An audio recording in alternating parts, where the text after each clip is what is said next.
Madame, Monsieur, bonsoir. Soyez les bienvenus dans cette nouvelle page d'information dont voici les titres. Une centaine de ressortissants comoriens qui dorment dehors et à même le sol devant le service des impôts. Une situation qui s'est accentuée ces derniers jours avec la date butoir de déclaration qui arrive en fin de mois. Des files d'attente dans des conditions déplorables. Reportage à suivre dans un instant. Nous ferons le point également sur la situation à la médecine du travail de Mayotte. Après le départ forcé de l'ancien président Thierry Galarme, une série de décisions ont été prises pour réformer profondément l'organisme. Les détails dans un instant. Nous parlerons également de la tradition mahoraise avec la culture du ripadi. Nous avons rencontré la famille Daoulab à Moanatindi. Elle se démène pour préserver ce patrimoine traditionnel et le transmettre aux plus jeunes. C'est à découvrir en fin de journal. Dormir par terre, dans la rue et toute la nuit, voilà une scène qui se déroule devant les services des impôts à Mamoudzou. Tous sont des ressortissants comoriens qui espèrent obtenir un avis d'imposition, un document devenu indispensable pour leurs différentes démarches administratives. Yasmine Diafar, Alda Alidi.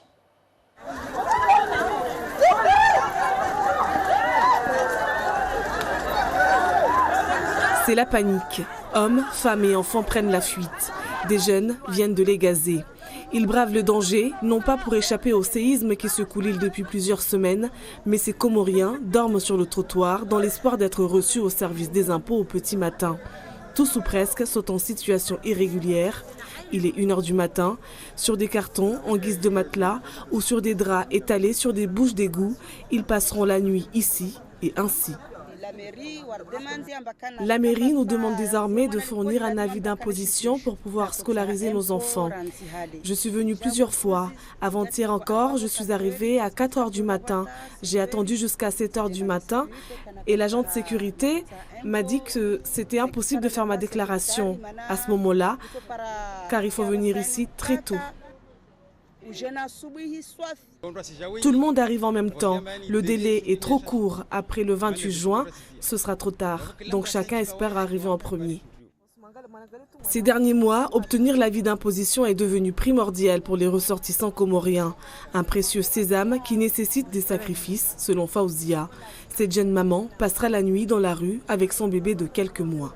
À la maison, il n'y a pas personne qui est là, qui va occuper l'enfant. Ouais. Donc vous venez là dormir avec votre bébé. Ouais. C'est normal pour vous? Même si c'est pas normal, mais je n'ai pas le choix. Je n'ai pas d'autre choix. Il ne prend pas le biberon, il prend uniquement le sissi. Je ne peux pas. Avec cet impôt, il me permet d'aller acheter un téléphone fixe et puis l'Internet pour avoir mon propre adresse. Si demain, j'irai à la préfecture ou à l'école, à la mairie pour inscrire mes enfants, mais uniquement j'ai mon adresse. Auparavant, certains Mahorais permettaient aux Comoriens en situation irrégulière d'utiliser leur adresse pour faciliter les démarches administratives. Désormais, les sanctions pleuvent, fini les faveurs. Au lever du jour, même scénario, l'affluence est intacte. Mariama a passé la nuit sur place pour rien. On m'a dit que je ne serais pas reçue. Je n'ai même pas pu avoir un ticket. Ça ne sert à rien que je reste là alors. Pourtant, j'ai dormi là hier soir. Et là, il est 9h, je suis encore là. Ça ne sert à rien que j'y reste encore. Mieux vaut que je rentre chez moi, retrouver mes enfants. Certains sont découragés, d'autres veulent encore retenter leur chance. Cette nuit encore, ils dormiront sur le trottoir, devant le service des impôts. Une image que l'on retrouve souvent devant d'autres services de l'État, comme ici, au dispensaire Le Jacaranda. Les plus téméraires sont là, tandis que d'autres ont recours au système D, dans l'espoir d'être pris en charge le lendemain. Et dans un communiqué, le service des finances publiques déclare qu'il est rappelé qu'une déclaration d'impôt sert uniquement à déclarer un revenu à l'administration fiscale. L'avis d'impôt n'est pas un justificatif de domicile. Autre titre de l'actualité, les tensions au sein de la Médétram, une médecine du travail de Mayotte qui a tenu son assemblée générale le 31 mai dernier. Une réunion tendue durant laquelle l'ancien président Thierry Thierry Gallarme a perdu son poste. Hier a eu lieu un conseil d'administration. Nous faisons le point avec René Lataste et Géraldine Buis. Point presse très tôt ce matin pour mettre des points sur les i. Les 4 administrateurs désignés lors de l'Assemblée générale du 31 mai, on la voit sur ces images avec l'ancien président Thierry Gallarme, redisent leur volonté de changer radicalement de mode de fonctionnement et de président à Médétram. Alors on va passer d'une situation qui était présidentielle, où on a un président directeur qui avait le chéquier, qui faisait comme il voulait, à un fonctionnement associatif avec le pouvoir aux adhérents qui nomment un conseil d'administration pour faire de la médecine du travail et rendre service aux adhérents. C'est ça le bouleversement. On a quand même trouvé de grosses anomalies dans les comptes 2014, 2015, 2016 et 2017. Et le commissaire aux comptes nous en a fait part aussi dans ses rapports. Personnellement, je ne suis pas surpris. Je dirais même que je pense que ça aurait pu aller plus vite. Voilà, c'est pour ça que je lui avais demandé de démissionner à l'époque. Ça aurait été plus simple. Mais bon, entre-temps, la situation s'est aggravée. Et on attend 2018. Ça viendra plus tard.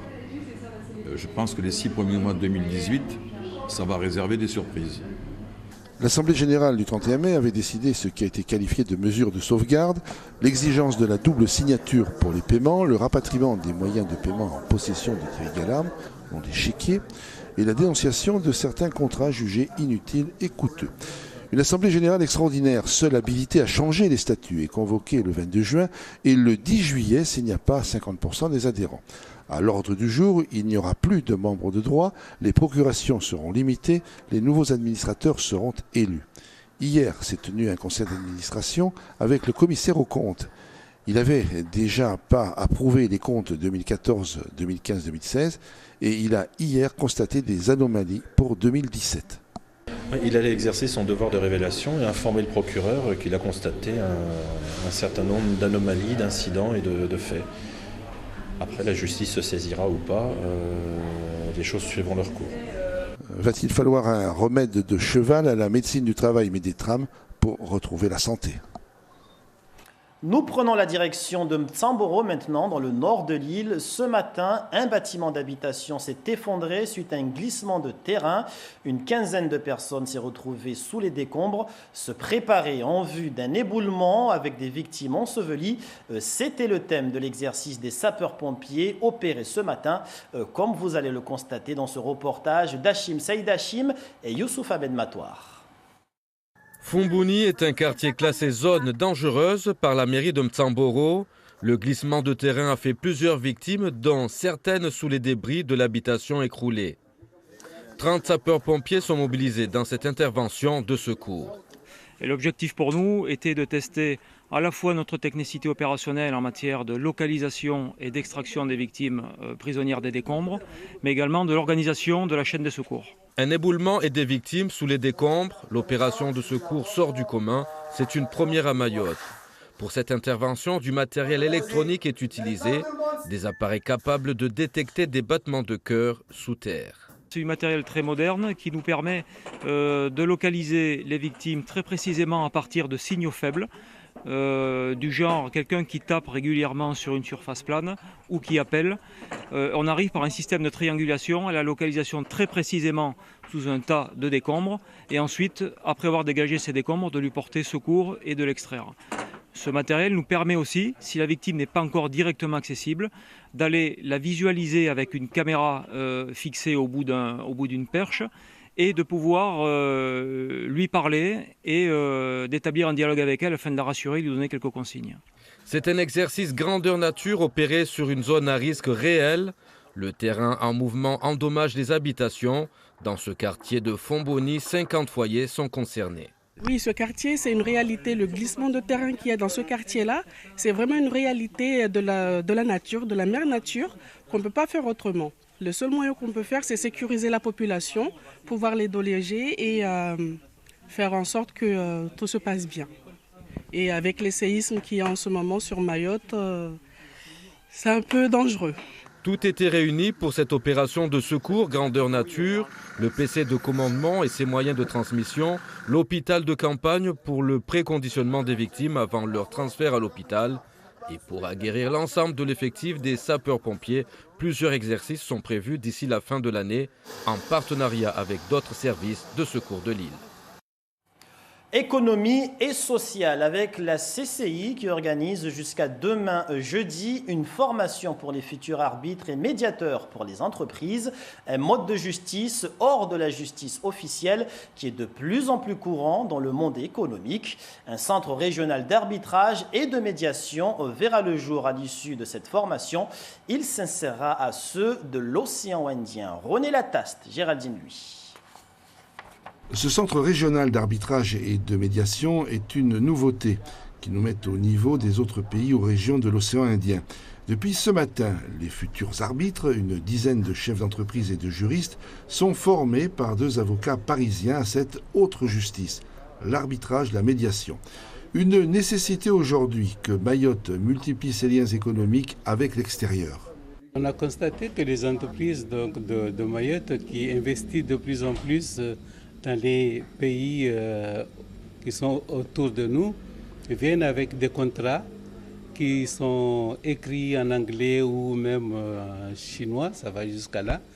Et ils se retrouvent coincés à un certain moment. C'est eux qui viennent nous dire on a un problème en fait avec tel ou tel fournisseur ou entreprise qui est à Madagascar, qui est en Afrique du Sud. Des techniques qui passent d'autant mieux que notre île a une longue tradition, à travers les cadis et les sages, du règlement hors justice officielle des conflits. L'idée, ça a été d'abord de permettre à Mayotte de s'insérer dans ces centres d'arbitrage locaux pour avoir un instrument efficace pour régler les litiges entre les entreprises. Ça permet de rassurer, ça permet de dire à des investisseurs ou à des opérateurs du commerce international, vous allez pouvoir investir à Mayotte, vous allez pouvoir investir dans la région. Et puis, ça permet aussi de régler les litiges avec une méthode qui est une méthode complémentaire du droit qui existe sur un plan strictement étatique. La Réunion, Madagascar, les Comores, Maurice, les Seychelles et désormais Mayotte. Le paysage économique de l'océan Indien se renforce et s'organise. Nous sommes mercredi et comme chaque semaine, vous avez rendez-vous avec votre émission Kalawadala. Au menu des discussions ce soir, les subventions attribuées par le conseil départemental. Voyons tout de suite avec Alda Lidi les invités qui participeront à ce nouveau numéro. Bonsoir Papineau. Pour ce dernier Kalawadala de la saison, nous revenons sur le gaspillage financier au conseil départemental après les ressources humaines. Le STM, c'est autour des subventions d'être épinglé par la Chambre régionale des comptes. Et vous allez le voir, la gestion de ces aides est pour le moins incroyable.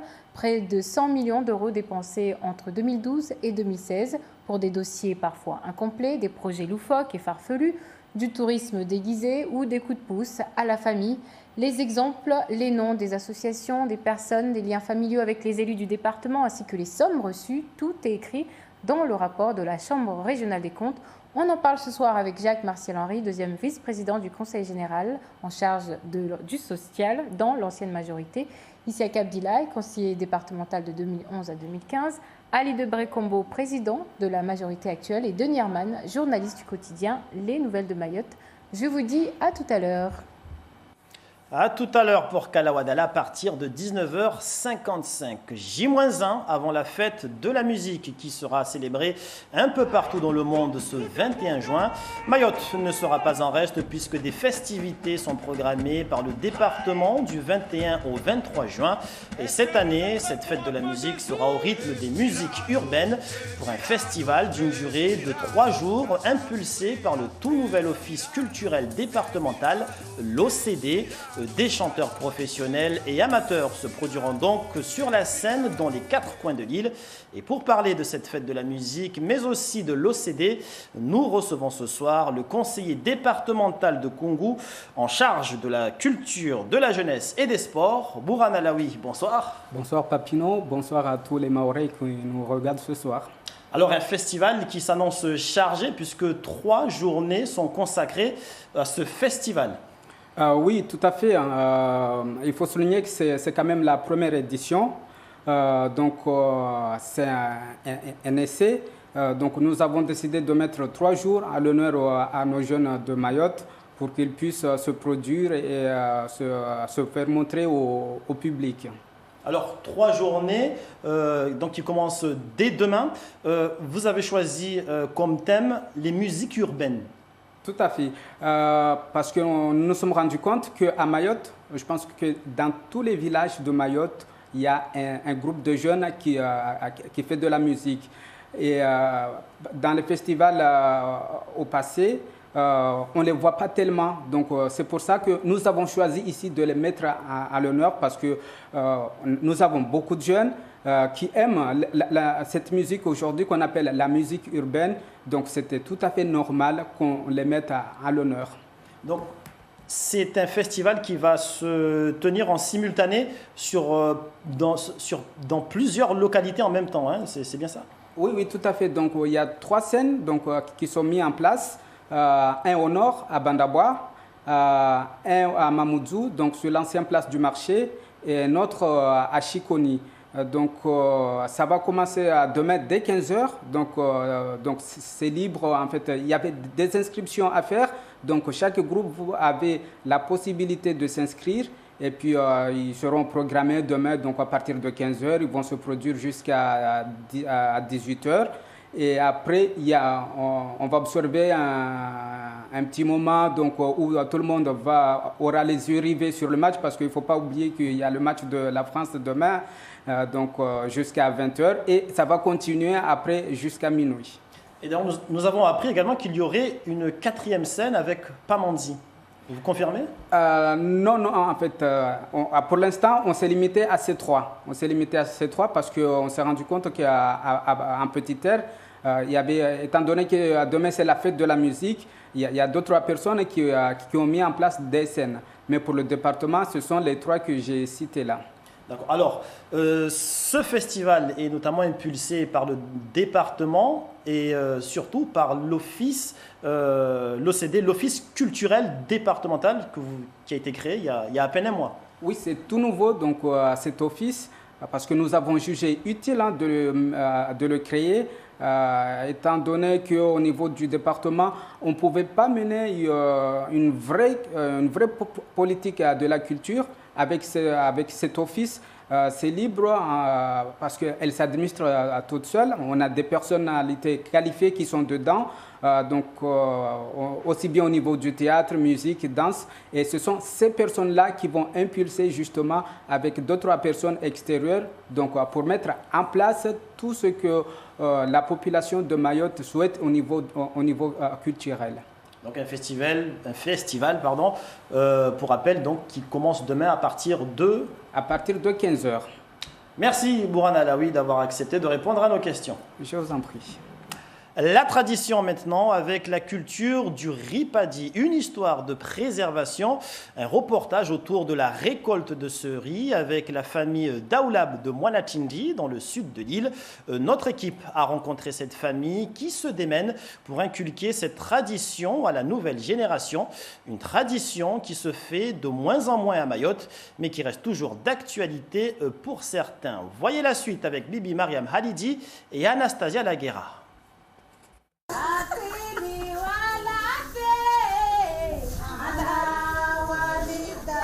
À la force de leurs pieds, Sundusia, sa mère Asanati et les autres membres de la famille décortiquent le ripadi avant de le laisser sécher au soleil.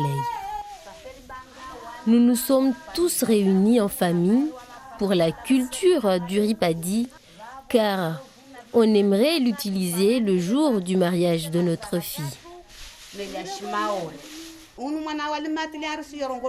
On aimerait faire ce qu'on appelle Ashibwamlongo. C'est spécial pour le marié.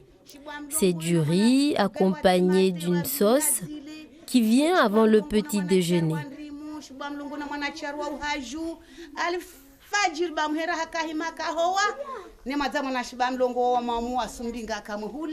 Au fil des étapes, Hassanati, femme de tradition, se souvient. Ça, c'est ce qu'on appelle la pissa. Auparavant, on l'utilisait pour la construction de nos maisons en terre. Tout le village venait pour aider à construire cette maison. Et donc, on se servait de ces pissas pour construire nos maisons traditionnelles.